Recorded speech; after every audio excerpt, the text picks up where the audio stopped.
I just want to let you know about the truth about these so-called anti-hate group laws, because those who support it aren't telling you the truth.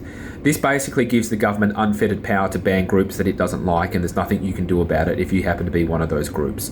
And let me tell you why. So those who defend the bill say, well, it's okay because there's safeguards in place to stop overreach. Well, not really.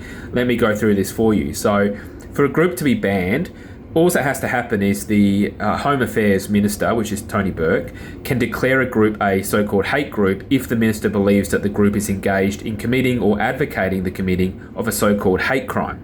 Now, hate crime is extraordinarily vaguely defined and subjective, and the minister just has to believe it.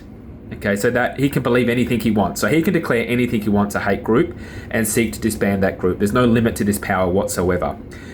Now, yes, it's true that the minister must receive advice from the Director General of Security of ASIO to do this, and that sounds very important until you realise that the Director General of Security of ASIO is a political appointee. They will come under political pressure to do what the government wants them to do. The Leader of the Opposition must be briefed, but that's all. So the Leader of Opposition can't stop it, they just have to be told that it's going to happen. The Attorney General must be consulted, but again, just consulted, and the Attorney General is a part of the government. Right? They're hardly going to go against the government's view on this matter.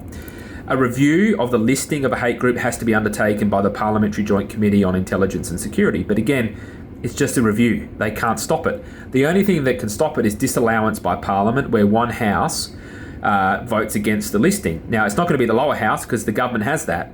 So it's the Senate. So the Senate can disallow it, they can vote against it, and they can stop a group being listed. But hang on a minute. The Senate just voted for the laws. Do you really think the Senate is going to go against a listing after having just voted for these very laws? So don't be fooled into thinking that there's safeguards. There is nothing stopping the government picking on an organisation because they disagree with the politics of that organisation, that they disagree with the ideology of that organisation. These laws will allow the government to disband Jewish organisations, Islamic organisations, civil society organisations. There is no limit to what they can do. These safeguards are wholly and totally inadequate.